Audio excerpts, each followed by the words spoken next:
Byron. Hi, Matt. How are you today?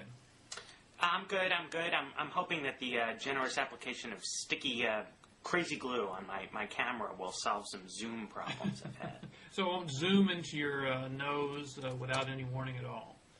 Right, exactly. Hopefully it'll stick. It seems like a good product. All right. So today we're going to start out with Valerie Plame, I think, right? And Yes. It seems to me the story right now is the aftermath, if any, of her testimony before the House. And I did a story today for National Review Online showing that Senator Christopher Bond, who is now the vice chairman, the number 2 guy, the Republican guy on the Senate Intelligence Committee, seems to be kind of comparing the story that Valerie Plame Wilson told to the Senate committee when they were doing their investigation, which came out in the summer of 2004, comparing that with what she told the House Committee on Reform, Government Oversight and Reform on Friday. Right. So now your point is that there's an inconsistency, according to Senator Bond and you. I'm not sure between what she said yesterday. This refers to what she said about her role in Joe Wilson. That's right. Being sent over to Niger. The critical matter here, for the moment, is how did the CIA come to pick Joe Wilson for this mission to Niger? And if you followed the Libby trial, you saw that when Joe Wilson started kind of taking shots at the administration, first anonymously and then by name in an op-ed in the New York Times in July 6 of 2003, the question in the Vice President's office was, who is this guy, and did we send this guy? And there's this phone call with Libby, Louis Libby, and a top official of the CIA named Robert Grenier, in which Libby had demanded to know, did we send this guy? Which is kind of a classic question in a big organization. You see something happen, you think, did we do this? And Grenier explains to him that, yeah, we did send this guy. And then the question was, well, how did we choose this Joe Wilson who's now kicking us in the shins? And they said, well, his wife works here. So there was this question, and she suggested it. I mean, that's what Grenier testified.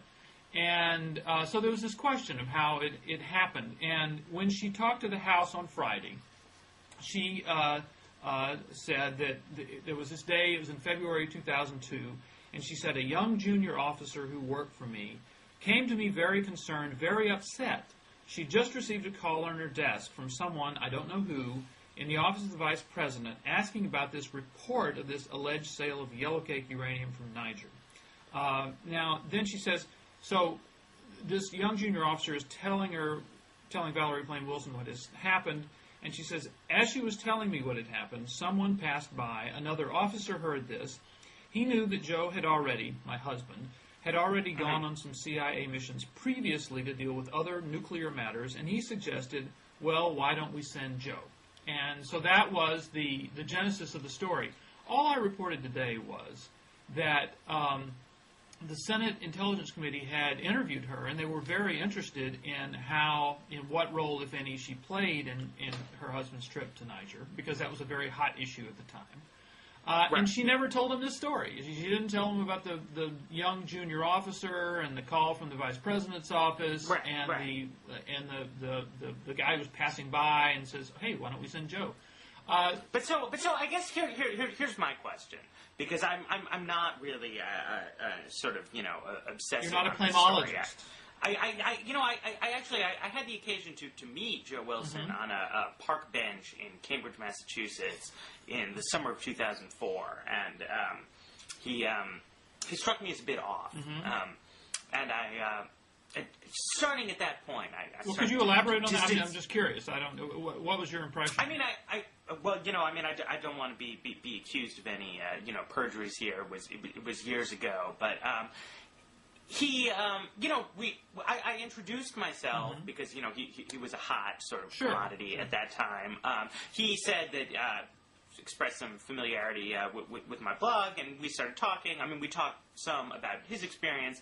And then he very quickly got into sort of speculating about, sort of machinations inside the Bush administration, not claiming to have detailed insider knowledge about this stuff, but just the kind of, spitballing that people do. But in a... He had a sort of, I would say, just conspiracy theorists sort of attitude as to, what was happening inside policy circles.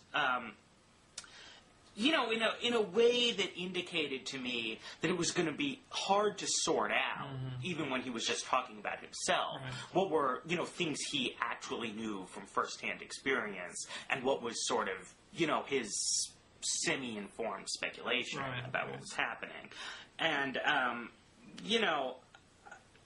then at the same time, I guess this is coming back to my question for you, is I've never entirely understood what the point of some of these questions about the details of his story and her story exactly are. I mean, I understand that the two of them, and especially Joe, sort of went after the Bush administration really hard so that Republican partisans are sort of, eager to find, disparaging things they can say about them. Yeah. But, at this point in time, in 2007, why do I really care what role Valerie Wilson had in getting her husband? That's a perfectly good question, and there's no doubt that the Plameologists get very, very deep in the weeds. The only reason I think I would say is that, one, we've just had this big trial. And the Vice President's former Chief of Staff, is a pretty big deal, was convicted of perjury and obstruction. And then I think it's clear that Democrats on the Hill see some political utility from this because they called this hearing. And, the alleged or ostensible purpose of the hearing was to examine White House policies for protecting the identities of intelligence assets. Didn't really touch on that very much. But, look, I think that this whole thing is on the downslope. I think we're on the backside of this scandal, but since it has become kind of a truth commission. The Pat Fitzgerald investigation was kind of a truth commission, and now, believe me, Mrs. Wilson's words are going to be scrutinized very carefully as she goes out in public. And then the last act of this, at least I hope the last act, will be their lawsuit against several members of the Bush administration. So, why should we care about it? You don't really have to care about it. It's not absolutely critical. But it is it's an interesting, subset of this much bigger fight, the war over the war. So, it's useful for that. But I think, right now, the question is, the real question, and this is something you probably should be interested in, is whether Democrats see any further utility in this, whether they would see any use in, say, calling people who testified before Fitzgerald's grand jury, calling them up to the Hill and actually sort of making them replay their testimony in public and under oath, and conducting kind of a parallel investigation to the Fitzgerald investigation. My belief is that they probably will come to believe that that would be beating a dead horse, and there are lots of other things that they can used to whack at the Bush administration other than that. Right. Henry Waxman's docket is pretty long at this point. It is. And I think may decide he has bigger fish to fry, which may, I guess, segue us into our our next topic. Because the next fish that really is quite current and quite hot and is this U.S. Attorney's thing. And you had a question about specifically about Alberto Gonzales. Yeah, because, so one interesting thing about this is that I think, conservative sort of defense of the Bush administration has been less than 100% lockstep, which, tends to indicate. I'm not a big what would that indicate? I think it indicates some independence of mind, I think. Oh, right. No, but, I'm not a huge scandal person myself. But so it's the ones when I see, not just sort of Josh Marshall making the allegations, but, some of your colleagues on the corner indicating that there may be a real problem here. That makes me think there may be a real problem here. But the other interesting thing is that even among people who, conservatives who I've seen have tended to defend the propriety of what the administration did, there's been just a sort of lot of real kind of lack of enthusiasm for defending the person of Alberto Gonzales and feeling sort of annoyed that they need to, go out on his behalf and maybe want to deny liberals a scalp, but that, like Rich Lowry wrote some extremely disparaging things about him that were actually unrelated to this scandal, but just saying, he was unqualified for the job. Nobody except George W. Bush thought he should be Attorney General. And I just don't recall having... there was an actual fight over his confirmation. Yeah. Well, I don't recall having heard this kind of sentiment before. Well, I can reveal all to you. And the issue that conservatives and Republicans, or both, have with Gonzales is the Supreme Court. You cannot think about Gonzales and conservatives without thinking about the Supreme Court. And basically, conservatives have been terrified for a long time that Bush, who's very loyal to people who are very loyal to him, would appoint Gonzales to the Supreme Court, would nominate him to the Supreme Court. And this was something that has just been dreaded by conservatives who are really, really interested in court appointments. Now, the reason is... because he's secretly pro-choice. Well, they view him as a squish. I think the best way to describe him is they view him as a squish, somebody who doesn't have firm beliefs on some of the key issues that come before the court, issues like affirmative action, perhaps on choice, perhaps on some other things. But they view him as a guy without a sort of fixed legal North Star. And they also think that there are so many conservative superstars in the legal world, and certainly John Roberts and Sam Alito were two of those before they were nominated, that to essentially waste a nomination on Gonzales would be a terrible thing. And that's, of course, part of the anger that you saw over the Harriet Miers nomination, which they unanimously viewed as just a terrible, terrible choice. Right. So, and she's also involved in this. Yeah. So right. You'll notice that the subtext and sometimes the actual declared text of this Gonzales thing is that, well, at least he's not going to be nominated to the Supreme Court now. I think probably nobody thinks that would happen. So you can't understand the feelings about Gonzales without that. Now, as far as him being Attorney General, that is the President's choice, serves at the pleasure of the President. It's not nearly, in the view of a lot of conservatives, as important as the Supreme Court justice. So, no, there wasn't a lot of, or any outrage that I'm aware of, when he was nominated to be Attorney General, because they just they weren't worried that much about it. And I think they also felt that John Ashcroft had done a lot of the heavy lifting in the Attorney General's office after September 11th. So, that is the deal with Alberto Gonzales. He has never been a favorite of conservatives, and he's never going to be, and their views of him were always colored by this fear that he'd be nominated to the court. I think along these lines, though, that, one thing you observe, and that, does come up in the course of this controversy, is that unlike most cabinet agencies, I think it actually is desirable to have an attorney general with some degree of independence from the president. Yeah. And I wrote back either when Gonzales was nominated, I wrote that, even though liberals had really disliked John Ashcroft because of his very conservative views, that we were probably going to miss him in office, that it was good and that we were going to like it better when the Attorney General was someone with an independent political identity and an independent political constituency. That's a good point. And a real kind of history rather than... Gonzales, I don't think it's too harsh to say he's kind of a second-rate nobody who, happens to be buddies with the President of the United States. That's fine in, like, a Secretary of Commerce, because, nobody knows what the Commerce Department does. But these people, as you see, it's one of the big attorneys, they're political appointees, but they're not supposed to be part of the president's political machine. Right. Well, I think, in theory or in a perfect world, what you're saying is correct. But it just hasn't worked out that way. First of all, it hasn't worked out that way because, a lot of our attorney generals were not very distinguished. I certainly don't think Janet Reno was very distinguished as an attorney general. Now, she was not a crony. No, she wasn't distinguished. No, but she was. But she also wasn't like. She wasn't a crony of the Clintons, and I think. A crony of the Clintons, and she was his third choice, right? Yeah, right. Actually, his other choices weren't cronies either. The interesting thing about it, but you have to understand, presidents have always, for obvious reasons, wanted to keep pretty close control of what's going on at the Justice Department. That's why John F. Kennedy appointed his brother to be the Attorney General, and that's why the Clintons put Webb Hubbell in a very, very high position in the Justice Department. And that's part of why Alberto Gonzales is the Attorney General. I mean, this is it maybe not in a perfect world, but the president is head of the executive branch, and this is a very sensitive place in the executive branch. It can make a lot of trouble for a lot of people, so it's not at all unusual for the president to want to keep close tabs on it.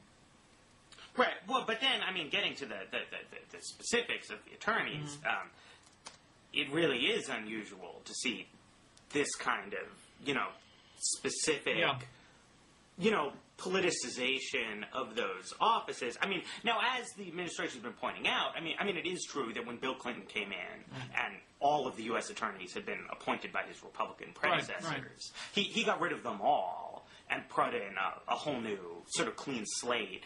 But that was still done, it was done in consultation with their home state senators, and it was like a one-time thing. He didn't then micromanage their performance in office. Well, look, the way that's being suggested. The big thing here is the way the administration has handled it. Each new president is going to, especially a president when the parties change, is going to replace all the U.S. attorneys. The difference with Clinton, of course, is he did it in one fell swoop, which was unusual. Usually it's taken about a year for the turnover. But the fact is, and the reason Clinton did this, I've been talking to people about it just today, as a matter of fact. I mean, Clinton was very anxious to make his mark on the executive branch as quickly as possible because it had been under Republican control for 12 years. And Republicans were deeply entrenched in the executive branch, and Clinton wanted to, rip them out root and branch as he could, because he now controlled political appointments. So he did the U.S. attorneys very fast, where other presidents, including Bush, had done them more slowly. As far as, and there's also, by the way, been consideration when a president is reelected. The U.S. attorney is appointed originally to a 4-year term, but it appears that nobody really pays attention to that. I talked to one today who was appointed by Clinton, and he said, well, I got appointed to a 4-year term in 93, and then the phone really didn't ring until 2001, and it was somebody saying leave. But he said there had been a lot of talk about the possible replacement of everybody, having everybody resign in 97, right when the president got reelected. It didn't happen. Just as there was talk about it with Bush. It seems to me the questions with Bush are, one, there's no doubt that they handled getting rid of these 8 U.S. attorneys in a really ham-handed way, and they got a lot of people mad at them. The sin of impropriety, of course, is if they tried to do it to interfere with ongoing investigations, and we don't know anything about that. My feeling is that they didn't. And certainly it didn't have the effect of doing that. But, it looked terrible. And then the third element of it is that after they had fired these people, then they kind of smeared them and said they were being dumped because of their poor performance. Right, because they were incompetent. Yeah, so they handled it in a really bad way, and then they didn't tell the truth about it. So, I mean... And then why would Gonzales... I mean, this is a little petty, but I mean, why would you use the specific phrase, mistakes were made? I mean, don't they realize that... Right. Because you have the biggest tenure in politics, I think. Yeah, because, I don't know, I saw that headline, Gonzales, mistakes were made. Yeah. I thought it was like a joke. It is like a joke, like a sarcastic, liberal take on what he had said. But, I mean, that's literally what he said, which is not, inspired comment. Look, it was a terrible, look, that was, in political terms, that was a terrible performance. People I know, I've talked to about this, do not expect him to survive this. And some other people at the Justice Department perhaps may go as well. My feeling is that this is not going to uncover any desire or any attempt to stifle investigations. But it is going to show, an administration or White House that was, messing in things that it probably didn't need to be messing in, had the authority to, but did not need to be doing, and then handling it in a terrible way, and then not being upfront about the way they mishandled it. So, look, they're going to pay a political price now. Right. Now, Well, is that what? not ideal. So you wanted to talk about the war? Oh, I did. I wanted to talk about these demonstrations because I've been to a bunch of these anti-war demonstrations. I did not actually go to the one in Washington on Saturday, but I've been to a number of them, and a lot of them are sponsored by, or at least organized by, this group, International Answer. And I wanted to read a little bit from David Kirkpatrick's story in the New York Times from Sunday. And it said, Saturday's march was organized by the Answer Coalition, named for Act Now to Stop War and End Racism, an organization that was initially associated with the Workers' World Party and now affiliated with a breakaway faction of that party called the Party for Socialism and Liberation. Judging by the speeches and placards, the marchers on Saturday set their sights on sweeping goals, including not only ending the war, but also impeaching President Bush and ending the Israeli occupation of Palestine. Many carried Answer Coalition signs bearing the image of the Latin American revolutionary Che Guevara. And you go to these events, and they're just filled with all of these, kind of crazy causes, and the people who organize them are actual communists. It's like a Jurassic Park experience. I mean, here they are, actual communists roaming the earth, and you thought they just weren't around anymore. And the question is, why can't the anti-war movement do better than this? Are these the only guys who can rent sound systems and get the stage up, or what? Well, you should distinguish between a couple of things here, right? I mean, there's a much more mainstream group in the sense of not being communists called United for Peace and Justice. Absolutely, I understand. Who organizes these protests? There's nothing they or I or anyone else can do to stop International Answer from organizing protests of its own. Well, but they've co-organized these things in the past, and as a matter of fact, I believe the last one I went to. And I'm not saying that United for Peace and Justice really wants to be hand in hand with International Answer, but they end up doing it. So I'm just wondering why the anti-war movement even associates with these people who are they're bad guys. Yes, no, I mean, this is not a good outfit. One thing I would say is that, obviously to some extent, I think, conservatives make hay out of the presence of groups like International Answer for sort of cynical reasons. But then at another level, conservatives normally do not have any personal experience with trying to organize mass demonstrations. And you'll see if you do it, that it becomes extremely difficult to sort of exclude people like this. When I was in college, before these wars ever started, I was involved with planning some demonstrations that were around, labor issues on campus, having to do with the treatment of the janitors, the people who worked in the dining halls. And we were, overwhelmingly not Trotskyites. But there was this sort of somewhat cult-esque. That was your slogan, right? Overwhelmingly not Trotskyites, right? No, exactly. But, so there was this group, which was based around there in Cambridge, Massachusetts, that had some members on campus, actually, among students who would join the group. But then other people would just hang around, and, they would know whenever we were planning a demonstration, and they would show up with their people and with their signs and sort of get in the crowd. And it gets hard to know how you can exclude them.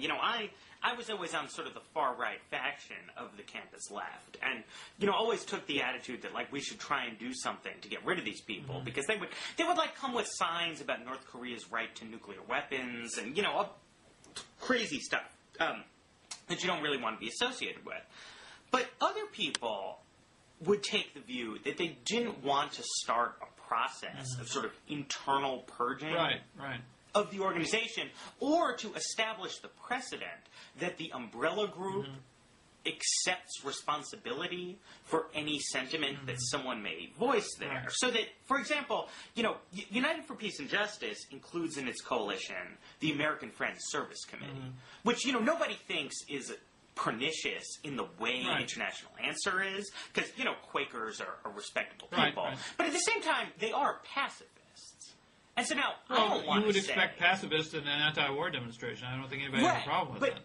No. I mean, exactly. But so you get this dilemma, though, because people who organize an anti-war rally, or people who attend it, right, I don't want to accept the view that just because I'm against the Iraq War, that means secretly we're all pacifists. But then you say, well, wait, if you're not pacifists, how come the American Friends Service Committee is there? And then I say, well, look, they're just here because they showed up. They want to participate. They're pacifists. They're against the war. But then you say, well, look, like you kicked out International Answer because you didn't agree with their views. If you guys aren't pacifists, why don't you purge the pacifists? And, then we're sort of fucked. Next thing you know, there's nobody at your rally. Well, I think you're making one, I guess, mistake between making slight gradations between groups and then a group that's kind of beyond the pale. I mean, so it's just, International Answer is almost amusing, and they certainly are sort of fish in a barrel for conservatives, because you go to one of these rallies and it just has tons and tons of people in with all sorts of wacky causes. Right. And it does, in my view, diminish the anti-war movement. And I think one of the big, interesting things about domestic reaction to this war is that we haven't seen a really big anti-war movement, and we haven't seen, a lot of these big demonstrations that don't have the sort of international answer taint to them. I mean, the more anti-war demonstrations include what you might just call regular people who've never been to a demonstration before. The more it seems to me to be politically, valid, and not this, and not the usual suspects. Because if you go to many demonstrations, you see a lot of the usual suspects. So it's one of the interesting things to me about domestic reaction to this war is that we're now beginning year 5. And sure. And we have not seen at least the sort of Vietnam style anti-war movement. Right. Well, I think this gets to the flip side, what we were talking about before, which is that, when the anti-war movement started, the war itself was quite popular. And then they started before the war. I went to the anti-war demonstrations before the war started. Right. And, and at that point, the war was popular. And so the only people who were demonstrating, really, it was, well, no, I don't want to say the only people, because that would be a smear on them. But, when there was relatively little anti-war sentiment, far left people were a pretty big proportion. It was, yes. Of people who were against the war. Right. And so, it started that way. And then, just over the years, I think with pretty good reason, an awful lot of people, myself included, have just become disillusioned with the concept of protest politics, in part because it seems like any time you try and organize a demonstration, you are immediately hit with headaches about, what you're going to do with the crazy people, and, how do you impose any kind of message discipline. Right. And every time I've shown up at anti-war rallies, I find myself doing a lot of head scratching around some of these weird signs, and, do we really need the thing about how Dick Cheney's like a vampire, and, what is this accomplishing? But so then, more mainstream-minded people tend to stay away. They're but public demonstrations to demonstrations, their congressmen, or doing God knows what. But public demonstrations, large shows of public concern did play a role in bringing the Vietnam War to a close.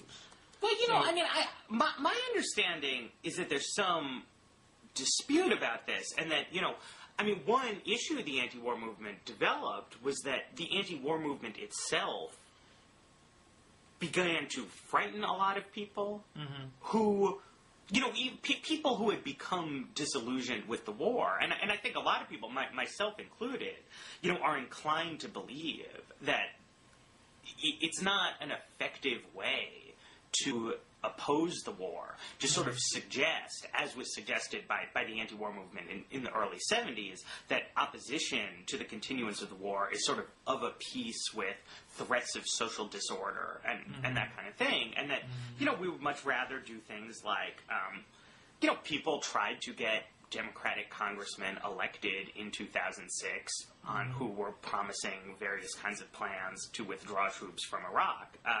And, there was a reasonable amount of success in electing such candidates. What kind of practical impact that's going to have.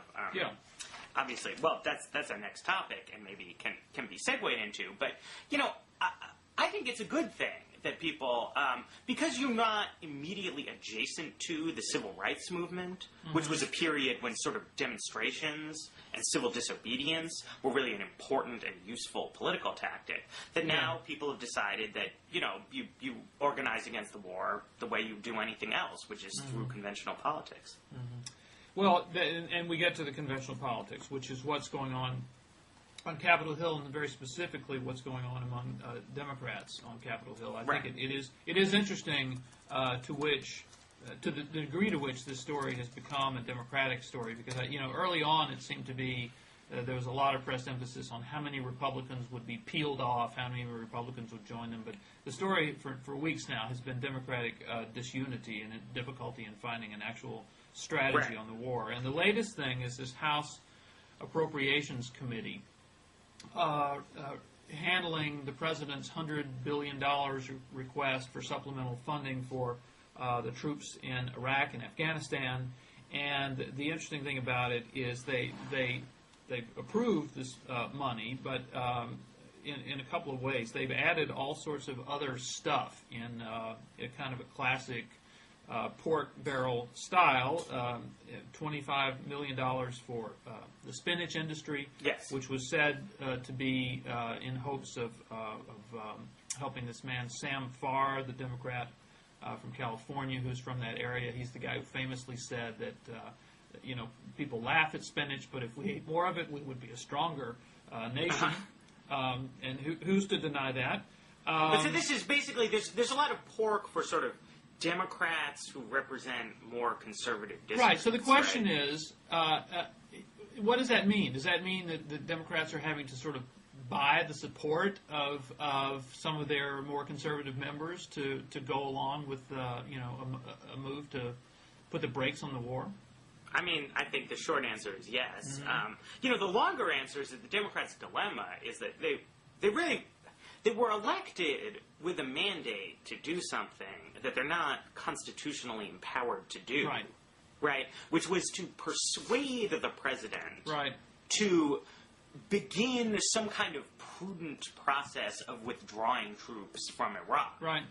But the Congress can't, in practice, unless maybe if you had 2/3 supermajorities and could just pass things over presidential vetoes, really could try and sort of, govern that way. But in practice, the congressional power over sort of active military deployments is extremely crude. Can I interrupt here one time? Because I have been thinking about that, and I everyone has been talking about the power of the purse, but you do go to the Constitution, and it's Article 1, Section 8 that says this, and it gives Congress the power to declare war, which we all know, to provide for the common defense, which we all know, to raise and support armies, to provide and maintain a navy, and to make rules for the government and regulation of the land and naval forces.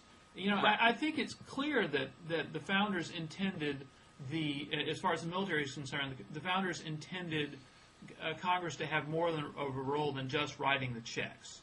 And it seems to me that what we might find out here in the sort of headbanging that's going to be going on between the executive and the legislative over this is what kind of control Congress has beyond just writing those checks. Right. Well, but I mean, of course, it's you can talk about the founders' intentions, right? But I mean, the founders wrote this document in a time when there was, no teleconferencing, no email, no fax machines, right? So, I mean, in practice, a local commander, right, like when Andrew Jackson was dispatched to fight the Battle of New Orleans, he was on his own. Like, the war had, in fact, ended by the time the battle was fought, but, nobody told him. So that, in those times, I think, Congress was granted sort of crude but real power over these kind of situations, and was, yes, expected to be able to exercise them. But that's because, the president's only powers were crude. The central government could only issue sort of vague, big-picture directives to other people. Try and go this way, or the war's over, stop fighting, that kind of thing. Nowadays, we expect, the chairman of the Joint Chiefs, the head of Central Command in Tampa, the Secretary of Defense, the President of the United States, to be able to, day to day, be talking to his commanders on the ground, making plans, so on and so forth. Congress, being a collective entity, just can't insert itself into that kind of chain of command in a very nuanced way. All they can do is some kind of, very hard cap, like say, no more money for any troops in Iraq after, June 2000 whatever, which creates a lot of kind of weird standoffs, where a president who really doesn't want to do that then tries to find loopholes, so on and so forth. It gets portrayed. Of course, the intention of a measure like that isn't for the troops to be in Iraq and then one day they run out of money.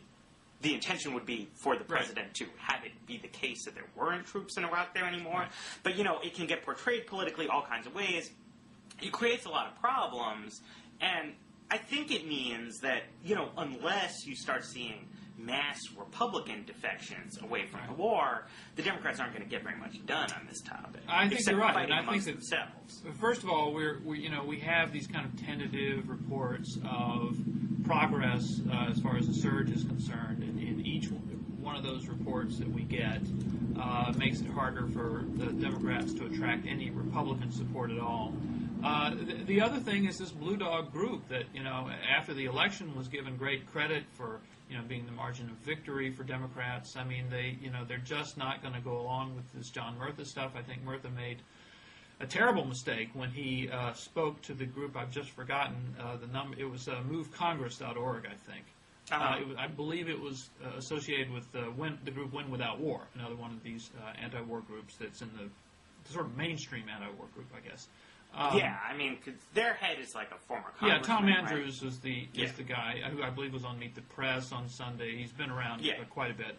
And he interviewed Murtha, and I think Murtha made a terrible mistake in making it clear that Murtha was putting forward these readiness standards and these period of rest standards as a way to kill the surge. We're going to kill the surge. We're going to make it absolutely impossible for them to do it. So I think that they are still smarting from that and are trying to figure out the next thing to do. And then you have Bush, just giving this new speech about how this, the surge is going to take months. It's not days. It's not weeks. And as long as there is some appearance of progress, measured basically in the return of some civil order, not actually in the number of Americans killed, which may go up, then I think it becomes very, very difficult for Democrats to do this. And at the same time, they have these blue dogs to contend with. They do have the Out of Iraq Now coalition, and they've got a lot of angry people on the left. And I don't know exactly what they can do. I'm sure you watched the video of David Obey in the hallway of the House office building with the anti-war people. I mean, his frustration was incredible.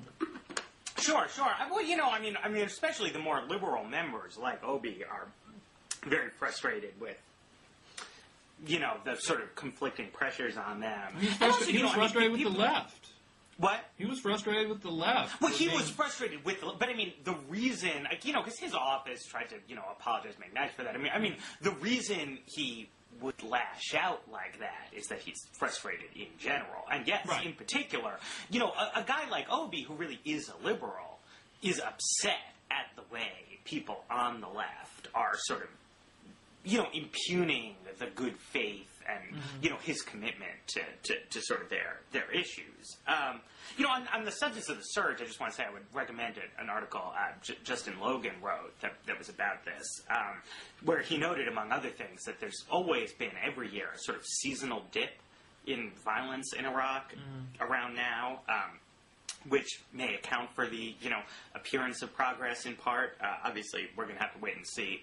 Yeah. Because I think if we both agree, one way or another, Bush is going to get to implement his surge plan. Oh, yeah. I think the other factor that has to be mentioned here is the fact that, we've got this, Republican primary process and so forth. Democratic too, but the presidential primary process starting very, very early. And even though the war's popularity, has gotten quite low, Bush's popularity is quite low, among Republicans, self-identified Republicans, the sort of people who are going to vote in this, Bush is quite popular, the war is quite popular, the surge is quite popular, and you have the guys running for the Republican nomination have somewhat questionable conservative credentials on various issues, and so can't really afford to show any kind of disloyalty to the president and to his war strategy. Whereas, if things were different, right, if Rudy Giuliani and John McCain and Mitt Romney weren't the leading contenders, I think you might see someone who was an unimpeachable fiscal and social conservative trying to distance himself maybe a little bit from the war. But you don't have that happening, so there's this very stark partisan split, which makes Democrats who are in districts that Bush won, very nervous about what kind of actions they can take. Yeah, and also, tell me if I'm wrong, but even what Democrats are talking about now, with the exception of the Out of Iraq Now coalition, I mean, they're basically saying if the Iraqis don't meet these benchmarks, if they don't behave with the extraordinary precision of the U.S. Congress, we're going to start getting out by maybe March of 2008. And it seemed to me that the surge was designed to buy Bush. First of all, it was designed to try to succeed. I should absolutely say that. But politically, it was designed to give Bush a chance to succeed in 2007. And he rolls it out in January, and essentially has. It seems to me the implicit understanding that okay, you've got this year to make this thing work, and without a sign of progress, or if things, God forbid, get worse, in 2008, he's going to have very little political ground to stand on. Right. So it doesn't seem like to me that the Democrats are actually pushing him to do much of anything different than he probably plans to do anyway. Well, right. I mean, the flip side of all this is that obviously while there are committed anti-war activists who want the Democrats to end the war as quickly as possible, and then there are nervous conservative Democrats, there are also cynical Democrats who, in fact, I think would like the war to continue so that they can continue to use the war and its unpopularity as an electoral issue in 2008 rather than needing to have a Democratic plan, which that is probably have downsides, become an issue.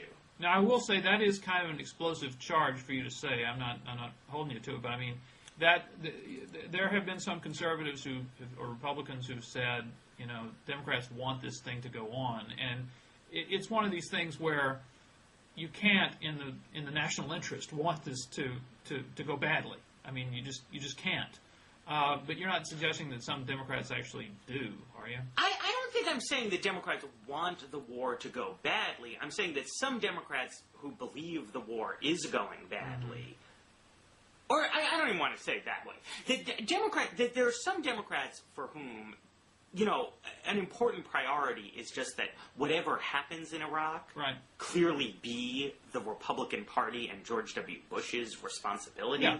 And they don't want the Democrats to have to take responsibility for the conduct of the war unless the Democrats are actually in control of the executive branch and can actually do everything, and think that politically it would be an error for a congressional party to wind up putting itself in the position of being held accountable for events abroad. I think that's, particularly just a sentiment among the people whose job it is to be cynical, is that, they have a cynical attitude toward this. Just as, Republicans, obviously, on some level, are goading the Democratic left on to sort of impose more and more far-reaching measures because, Republican members would rather discuss John Murtha's alleged, bleed them dry strategy than they would the war itself. Yeah. Right? No, I think that's okay. That's reasonable. That's reasonable. And, before we wrap up, the last thing I'll say is about the dynamics of the war, which you mentioned before, but I didn't respond to. The dynamics of the war inside the Republican race. And what's interesting, it seems to me, is you're right. They're all in favor of the surge. And we're talking about the major candidates. They're all in favor of the surge. They're all in favor of the war. They're all in favor of what the president is doing. but it's some more than others. And clearly the person who's identified most with the surge is John McCain.